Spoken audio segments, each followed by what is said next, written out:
Sumama si Cassandra sa mga magulang niya pa uwi sa bahay nila pagkagaling nila sa bahay ni Tito Edgar. Sa Sara nakipag-usap siya na masinsinan sa mga ito. Sinabi niya sa mga ito tungkol sa napag-usapan nila ni Tito Edgar. Ano ngayon ang balak mo? Tanong ng kanyang ama. Napakagatlabi siya. Hindi ko pa alam, Papa.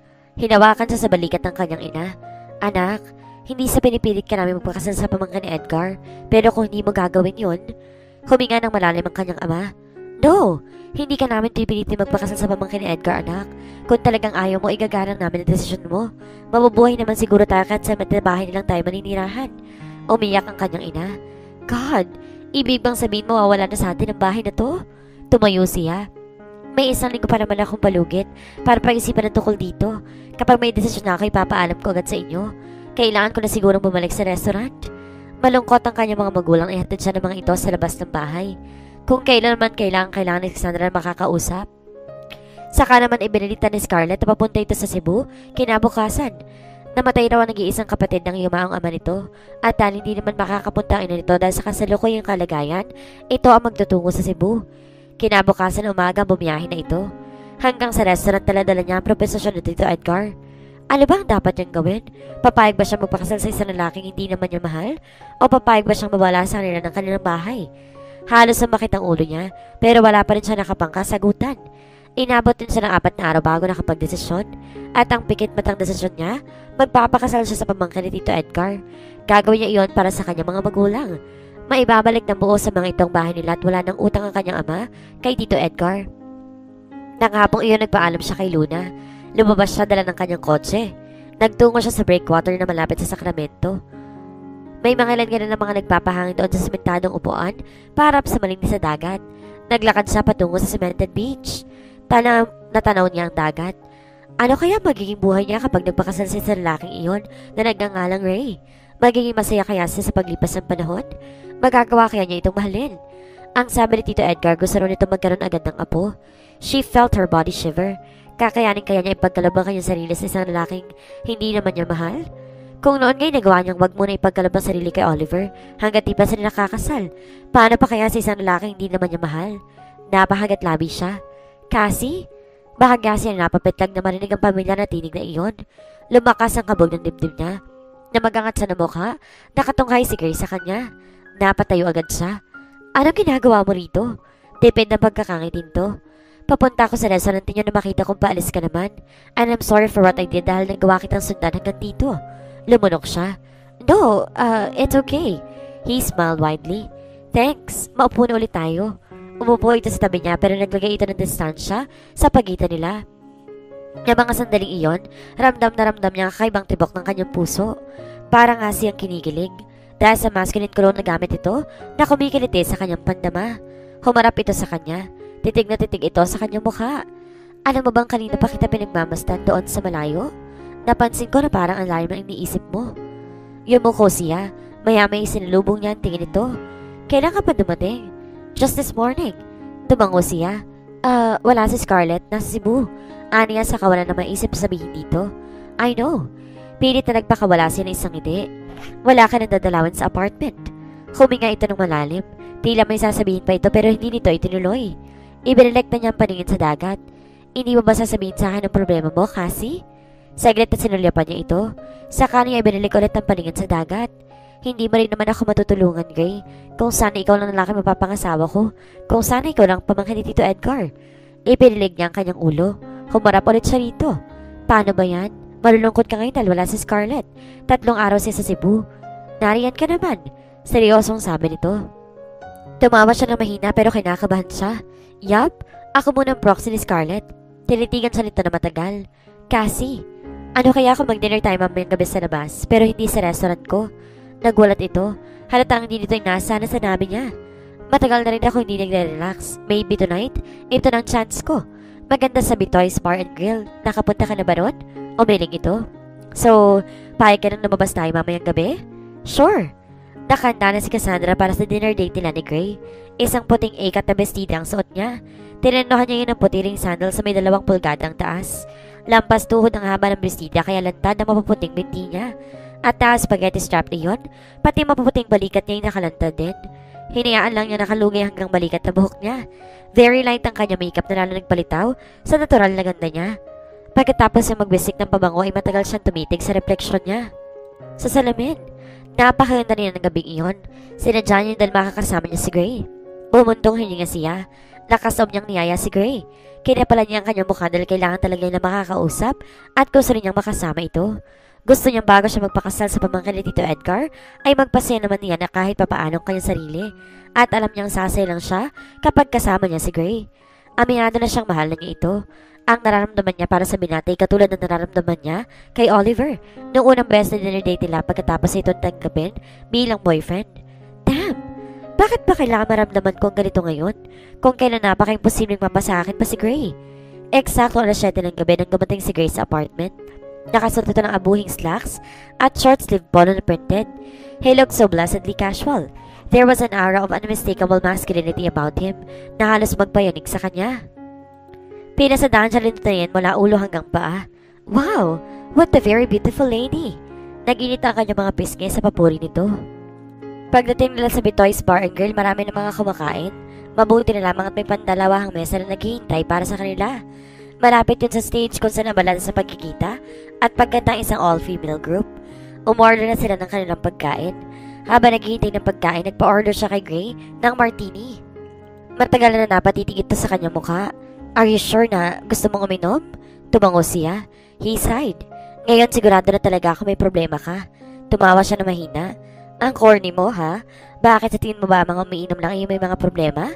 Tumadora din ako, alam mo ba yon? Ask Scarlett if you like.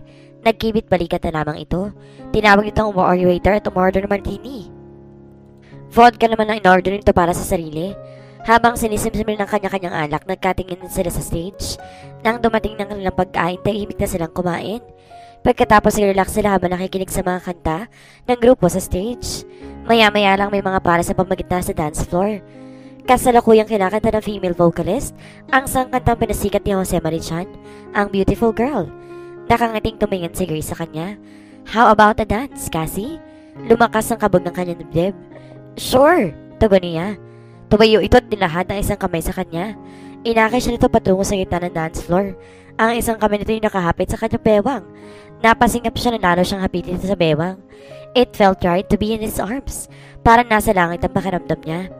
Kusang idinantay niya ang kanyang mga kamay sa mga balikat ito at nag-umpisa na silang sumayaw. Hindi kaya narinig ni Gray ang malakas sa kabog ng dibdib niya. Napansin kaya nitong bahagyang nanginginig ang kanyang katawan na para may mga paru-parong lumilipad sa loob ng kanyang tiyan. Pumikit siya. Mukhang tinamaan kaagad sa ininom mong alak. Halos pabulong na sa amin ito. Naisip niyang marahil nga dahil nakadalawang shot na siya pagkatapos silang kumain. Maya-maya pa'y naramdaman niya na hinapit na ni Gray ang kanyang likod kaya halos nakasubsob na siya sa matipidong dibdib nito. Huminga siya na malalim. It felt really so right. Oh Gray, bakit ngayon ko pa naramdaman na mahal kita? Kung kailan nakapag-desisyon na ako magpakasal sa ibang lalaki. Lalo niyang siniksik ang katawan niya rito. Wala na siyang pakialam kahit ano pang isipin ito. Cassie? Bahagyang nagangat siya ng mukha at sinilubong ang tingin nito. Kahit medyo mapusyaw ang ilaw sa dance floor, kitang-kita ng desire sa mga mata nito. Naparinok siya. Cassie, I want to kiss you now. Pero maraming tao sa paligid. Pwede bang lumabas na tayo? Ha? Please. Tubango siya. Natagpuan ni Cassandra ang nasa labas sila ng kotse ni Gray. Matagal na nagtagpo ang kanilang mga mata. Maya-may mabilis ay kinulong siya nito sa mga bisig nito. He kissed her on the lips hungrily. Lalo naging mainit ang halik nito. Dala marahil ng nainom niya, naging mapasok na rin siya. Tinugon niya na buong init ang mga halik nito. Napalanok siya. Dalhin mo ko sa apartment ko, Gray. Paanas na bulong niya. Saglit na natigilan ito. Iniliyo nito ng bahagya mukha nito sa kanya at tinitigan siya. Are you sure, Cassie? Tumango siya. Why? Because I love you. At talagang sa iyong unay pakalob ang aking sarili. Pero iba ang sinabi niya. Because I want you. Pagdating nila sa apartment, agad sa niyakap nito. There will be no turning back, Cassie. Pabalong na sabi nito habang hinahalikan ng punong tenga niya. Yes, I know. Sabi niya sa kamainit na tinig ko ng halik nito. Walang sabi-sabing binuhat siya nito. Where is your room? Sa dulo. Tugon niya. Nagising si Cassandra na halos mamiyak ang kanyang ulo sa sakit. Matagal bang nagawang bumangon. Para lang mapatna na makitang hubad na katawan niya. Mabilis na hinila niyang kumot tinakipiyon sa hanggang dibdib niya. Natilihan siya sa nag-isip. Noon niya naalala na may nangyari sa ni Gray nang nagdaang gabi. Inilibot niya ang paningin sa loob ng kanyang kwarto. Mag-isa na lamang siya noon. Wala kahit anino nito. Umalis na kaya ito? Bumangon na siya. Nakatakip pa rin ang kumot sa hubad na katawan niya. Binuksan niya ang bintana at sumilip sa labas ng gate. Wala na noon ang kotse nito. Ibig sabihin, umalis na nga ito. Iniwan siya nito na hindi man na siya kinakausap. Napaupo siya sa gilid ng kama. Pero ano pa nga bang pwede ng pag-usapan ni Gray? Ang tungkol sa nangyari sa kanila? Pero para ano pa? Wala na lang yung saysay dahil sa isang lalaki naman siya magpapakasal. Bahaga pa siyang napapitlag na marinig ang pagtunog ng kanyang cellphone. Baka si Gray. Halos takbo niyang kinaroroonan niya. Pero dismaya siya dahil si Tito Edgar ang tumatawag. Good morning, Cassie. Masiglang bati nito sa kabilang linya. Pilit na pinasisigla niya ang tinig. Good morning to Tito Edgar. I called dahil gusto kita imbitahan mag-lunch dito sa bahay para naman makilala mo formally si Ray. Hindi agad siya nakahibo. I would like to meet him and for sure magkakasundo kayo. Alam po ba ni Ray ang tungkol sa akin, Tito Edgar? Not yet, Iha. Saka ko na nang sasabihin kapag magkaharap na kayo. Okay po. So, I'll expect you at 12 o'clock, okay? Sige po, Tito Edgar. Sa bawat paglipas ng minuto, lalong kinakabahan si Cassie. Makikita na niya si Ray, ang lalaki mapapangasawa niya. Napakagatlabi siya. Kung pwede lang niyang hilahin pabalik ang oras, pwede kayang magdahilan sa Tito Edgar niya at sabihin niyang hindi na siya makakapunta sa bahay nito. Huminga siya ng malalim. Naipagkalob niya kay Gray ang sarili niya. Pakiramdam niya ay parang hindi niya kaya pang mawalay rito. Na kung pwede lang yayayain niya itong magtanat sila para hindi na siya matuloy sa pagpapakasal kay Ray. Pero hindi yun maaari. Nakasalalay sa kanyang problemang kinakarap ng kanyang mga magulang. Ayaw niyang maging makasarili. Tumulog ang kanyang cellphone. Halos mabingis siya sa lakas ang pagtahip ng kanyang dibdib na makita kung sino tumatawag. Si Gray. Kinalma muna niya ang sarili bago sinagot iyon. Hello? Hi, Miss Cassie? Masiglang bati nito sa kabilang linya. My Cassie, kasarap pa gan. Anong oras ka nagising? Around 8:30 I think. Tumawag ito na mahina. Hindi na kita ginising nung palis na ako kasi himbing ang pagtulog mo. Humihilig ka pa nga ng kaunti eh. Naginit ang kanyang pisngi. What? No way. Yes, my Cassie. As in, naghihilig talaga ako? Gumana ang pakiramdam niya ngayong kausap niya ito. Paano pa kaya kapag kaharap niya ito? Baka naglambitin sa salig nito and kiss him fully on his mouth. By the way, tumawag ako kasi gusto sana kitang imbitang dito mag-lunch sa bahay. Naumid ang kanyang dila. Gusto niya imbitasyon nito dahil gusto niya rin makilala ang tiyoy nitong kagagaling lang sa sakit. Pero nakapag-commit na siya kay Tito Edgar. Well, untag ni Gray sa kabilang linya. Gray, I'm sorry pero hindi ako makakapunta ngayon. May lakad kasi ako mamayang lunchtime. Saan? She was tongue-tied for seconds. Ano ba ang dadahilan niya? Yung isang kaibigan ko kasi, birthday niya ngayon. Ina-expect niya ako mamayang alas 12 sa bahay nila. Halatang na-dismay siya ito dahil sa hindi ito nakapagsalita. Okay, next time lang siguro. Or I will visit you mamayang gabi sa restaurant at around 7. And then we will dine somewhere. How about that? Okay, tugon niya. Na magpaalam ito yung aling-aling sabihin niya ito ng I love you, Gray. Pero pinigilan niya ang sarili. Ano pa ang silbing sabihin niya yon? Wala namang patutunguhan ng pag-ibig niya rito. Very soon sa ibang lalaki siya magpapakasal. Minsan pala nakapunta si Cassandra sa bahay ni Tito Edgar, pero kabisado niya ang pagpunta roon, kaya hindi na siya nagpasama pa sa kanyang mga magulang. Isa pa siya rin naman ang iniimbitahan nito. Gusto nito magkakilala na sila ni Ray. Pinagbuksan siya ng gate ng isang middle-aged na lalaki. Nagpakilala ito bilang si Wancho, ang asawa ni Magda. Ipinasa niya lang po sa labang kotse ninyo, ma'am. Anito at tumango siya. Habang papasok sa driveway, bahaga siya natigilan. Nakita kasi niya agad ng isang pamilyar na sasakyan sa garahe, isang pulang BMW. Nang mahintunan niya ang kotse sa likuran ng abuhing Toyota Corolla, hindi pa rin niya maalis-alis ang paningin sa pulang sasakyan na iyon dahil katulad iyon ang sasakyan ni Gray. Napatingin siya sa plate number, kung bakit naman kasi hindi niya inalam ang plate number ng kotse ni Gray. Ipinilig niya ang ulo. Baka naman kapareho lang ng kotse ni Gray ang kotseng iyon. Lumapit si Magda sa kanya. Kamusta ka, Cassie? Nakangiting bati nito. Mabuti naman po. Tugon niya. Alika, nasa sala na si Sir Edgar. Kanina pa siya naghihintay sa'yo. Sa malubag na sala ay naghihintay na nga roon si Tito Edgar. Tumayo agad ito at sinulubong siya. Hinalikan niya ito sa pisngi. Mabuti po, Tito Edgar. Kayo po. I am strong as a horse now. Tumawa ito na mahina. And you, magandang-maganda pa rin. Salamat po. Come, maupo muna tayo. Hintayin natin si Ray. Bababa na siya in a minute. May tinawagan lang yata siya sa Maynila.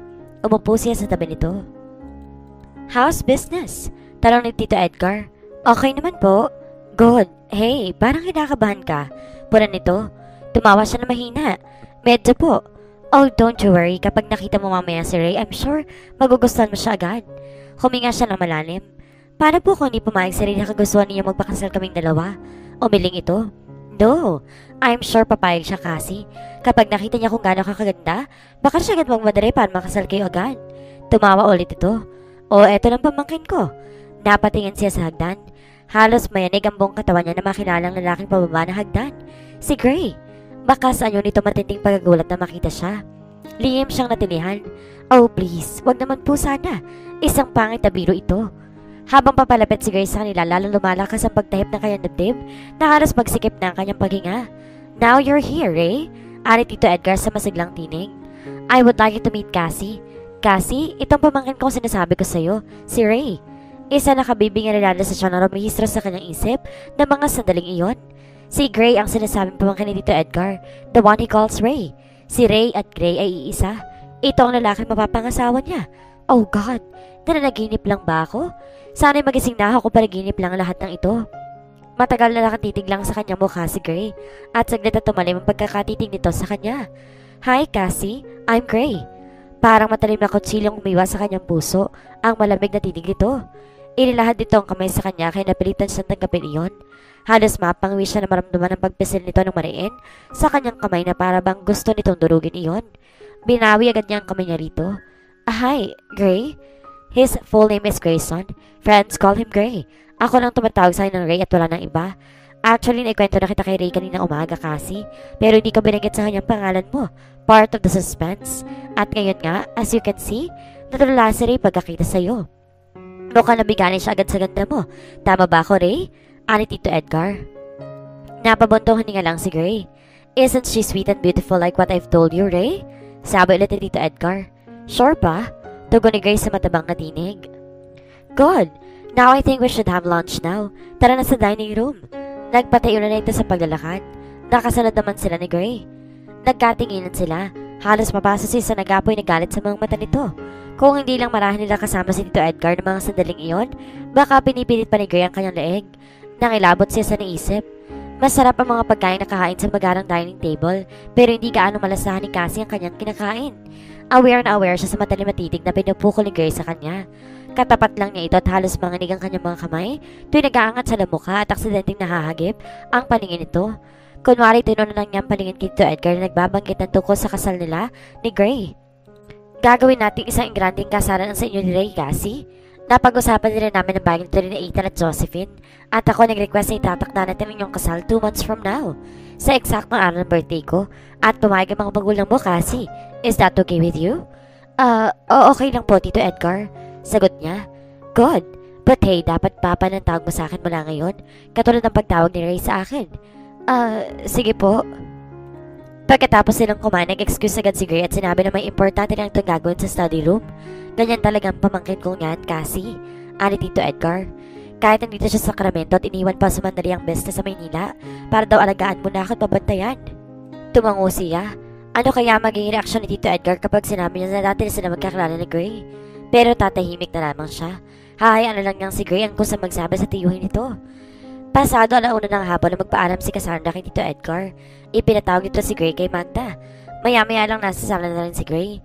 Aalis na raw si Cassie, Ray. Ani Tito Edgar. Tumango lang si Gray sa kanya.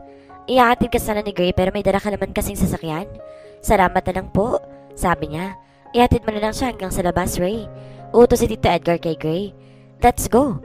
Ani Gray sa Cassie ay hinawakan sa braso. Ito ang pinakamalaking panlolokong ginawa ng isang tao sa akin, Cassie. Alam mo ba yon? Anito na makalabas nilang bahay. His voice was cold. Punong-punong iyon ang galit at pagkasuklam. Tumigil siya sa paglalakad at napilitang harapin ito. Gray, natatandaan ko sinabi mo nun sa akin na you won't allow any other man to get near you again.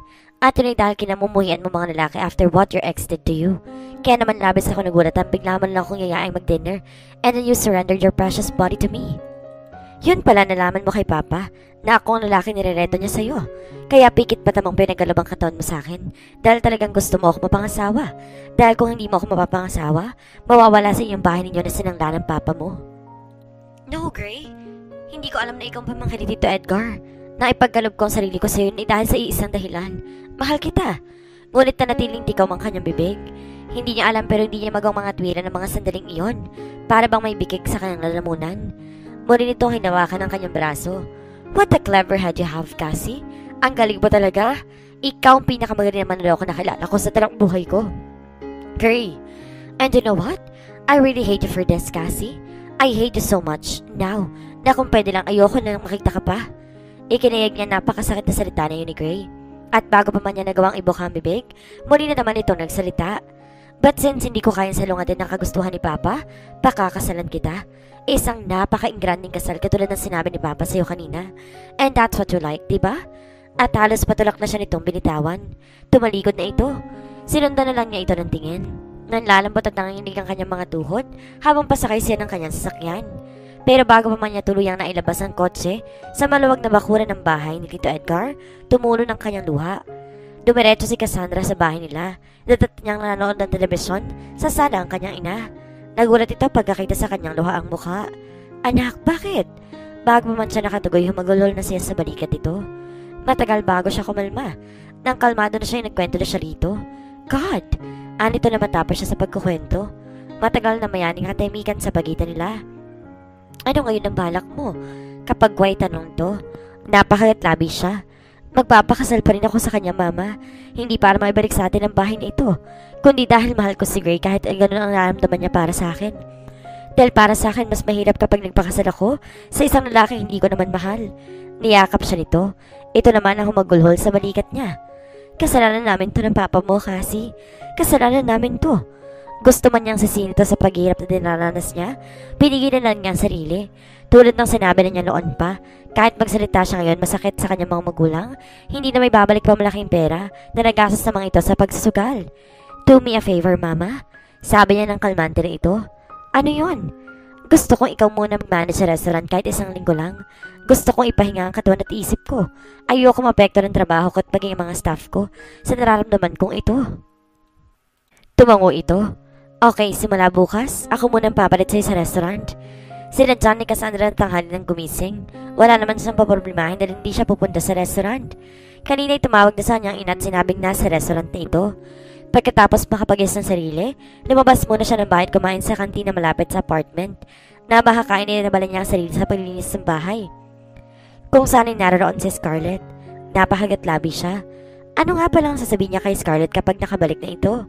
Paano niya ipagtatapat sa kaibigan ay kakasal sila ni Gray?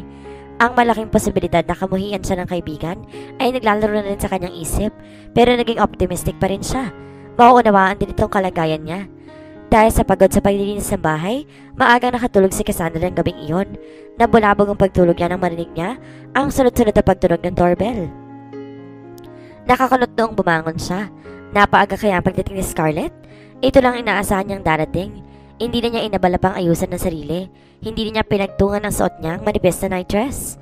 Pero napawang kanyang mga labi na mapagsinong nasa labas ng pinto ng apartment. Gray! Good evening, my future bride. Anito sa tinig na kalahating lasing. Kinabahan siya. Gray, lasing ka. I know. Tugon ito sa iritadong tinig. Walang anumang tuloy-tuloy na pumasok ito sa loob at tumilat siya sa sala. Natitilahang sinara niya ang pinto at lumapit dito. Humugot siya ng malalim na hininga. Ang mabuti pa ihatid na kita sa bahay ninyo. Ipagmamaneho kita para masiguro kung safe ka nakauwi. Ha! Umaakto ka ngayon na parang isang devoted wife. Anito sa nang uuyam na tinig. Hindi siya tumugon. Nag-init ang kanyang mukha na makita ko sa nakatuon ng mga mata nito. Hinago nito ng tingin ang buong katawan niya. Naitakip agad niya ang dalawang kamay sa tapat ng kanyang dibdib dahil wala siyang suot na bra. Walang sabing-sabing tumayo ito't nilapitan siya. Niyakap siya nito na mahigpit. Oh, Gray! Ani at pilit na nagpupumiglas dito. Hey, what are you doing? He laughed harshly. Dati wala kang kaarte-arte ng pagkalo mo sarili mo sa akin, di ba? Why now? Dapat ka maging sunod-sunuran ka na lang dahil pumayag pa rin akong pakasalan ka. Kahit tinoko mo ko, hindi ba? But Gray, hindi na niya nagwapang ito na yung sasabihin. Sinakop na ng mga labi nito ang mga labi niya. Halos magdugo ang mga labi niya sa paraan ng paghalik nito. Ang isang kamay nito ay marahas na naglalakbay na patungo sa tapat na kanyang dibdib at pinisil iyon ng mariin. Nagpatuloy ito sa paghalik sa kanya. Dahil sa pagmamahal niya rito ay kahit na nasasaktan siya sa paraan ng pag-angkin nito sa kanya, may batid pa rin yung kakaibang sensasyon sa kaibuturan ng kanyang puso. Hindi na niya napigilan ang sarili at nakapikit na siya sa batok nito. Damn you, Cassie! Bulong nito habang patuloy na paghalik sa kanya. Napapikit siya. I know, Gray. Walang sabi-sabing binungot siya nito at tinala na sa kanyang kwarto. Pinanabikan niya ang maling pag-iisa ng kanilang mga katawan. Nang dumating si Scarlett galing ng Cebu, may mga pasalubong itong dried mango at isang shoulder bag. Salamat, ani Cassandra dito. May pasalubong din ako kay Gray, isang dosenang necktie. Masiglang sabi nito. Nag-iwa siya ng tingin dito. Nag-invite pala siya na mag-dinner kami sa labas mamaya, kaya huwag mo na akong hihintayin ha? Pakiramdam niya ay parang piniga ang kanyang puso sa sinabi nito. Bakit inimbitan to ni Gray na mag-dinner? Hindi kaya ipinagtapat ni Gray na malapit na silang kasal? Kinagabihan ramdam na ramdam niya excitement sa kinis si Scarlett habang nag-aantay ito para sa dinner date ito kay Gray. Nang dumating si Gray sa apartment, nagkulong siya sa kanyang kwarto. Dinig niya ang pagtawa ni Scarlett habang kakwentuhan nito si Gray. Nang marinig niya ang pag-alis ng mga ito, halos manikip pa kanyang dibdib sa labas sa pagsiselos kay Scarlett. Hindi siya makatulog sa isiping nasa labas pa rin si Scarlett kasama nito si Gray. Napatingin siya sa wall clock, pasado alas 10 na ng gabi. Nasa na kaya ang ito? Baka naman nasa... Mabilis sa panilig niyang ulo. No, hindi maaari yun. Hindi nagtagal, namalayan niyang may humimpil na kotse sa labas ng gate. Nakahinga siya ng maluwag. Ang di niya inaasahan ay ang sunod-sunod na katok sa pinto ng kanyang kwarto. Nabuksan niya iyon ay ang luhaang mukha ni Scarlett, ang nabulwan niya. How dare you, Cassie? Akala ko ba kaibigan mo ko? Bakit kailangan mo pa akong lukuhin? Bakit kailangan mo pang itago sa akin lahat? Galit na sita nito sa kanya. Naumid ang kanyang tila. Hindi niya alam kung anong sasabihin. Nagtapat si Gray sa akin. Ikakasal na pala kayo. Napatungo siya. Oo, Scarlett. At gusto ko mag-sorry sa iyo. I hate you, Cassie. Walang sabing-sabing tinalikuran siya nito. Matagal na natulo siya sa kanyang kinatatayuan. Hindi nagtagal humagulhol na rin siya. Kinabukasan, nag-iwan ng maikling note si Scarlett at tiniket sa pinto ng refrigerator. Uuwi na ako sa bahay. Hindi na muna ako titira dyan habang nandyan ka pa. Nasaktan siya. Halatang ayaw na siya makasama pa ni Scarlett. Nagdesisyon na rin siya. Kailangan niyang bumalik sa bahay nila. Kung may dapat na umalis sa apartment na iyon ay hindi siya at si Scarlett. Nang matapos siya sa paghakot ng mga gamit, nag-iwan siya ng sulat para kay Scarlett. Ipaniliwanag niya ron ang lahat-lahat na tungkol sa kanila ni Gray. Nag-text siya rito at sinabi na kailangan nitong bumalik sa apartment dahil aalis na siya roon.